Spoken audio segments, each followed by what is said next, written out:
Right to breaking news tonight. 2 people from New Hampshire confirmed to be among the passengers on a cruise ship with a deadly hantavirus outbreak.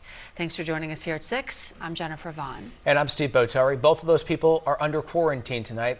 They're just a few of the many passengers from more than 20 countries who are all now being closely monitored.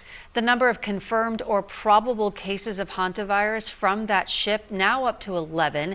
There are 2 confirmed deaths and 1 suspected death connected to the virus. 1 American has shown signs of possible infection. WMUR's Caitlin Corbett just spoke with New Hampshire health officials about the precautions now happening here. She joins us live in studio. Caitlin, fill us in.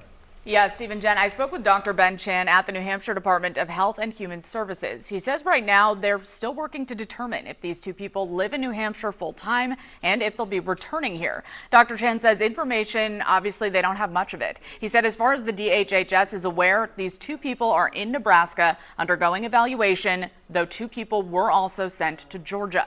Dr. Chan added there are no current health risks to the general public in New Hampshire. He adds if these 2 people return to the state, officials will not be releasing their identities, but they say they'll make sure to take the steps to protect the health of these individuals and the public. He also added, while there are many unknowns, this virus is known and has been studied for years.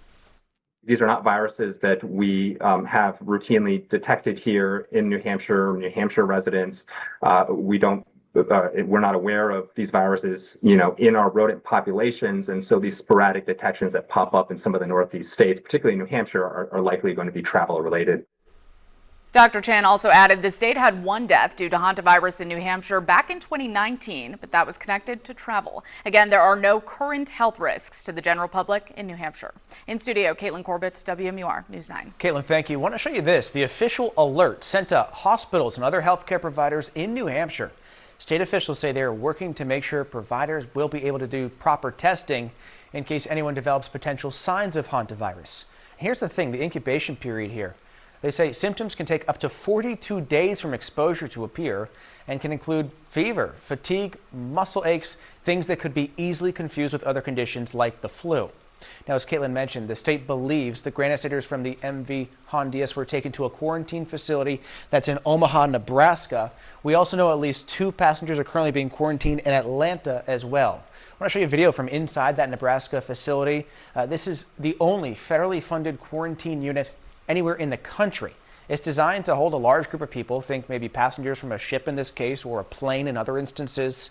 Officials compare the rooms there to a hotel with TV and exercise equipment in the rooms.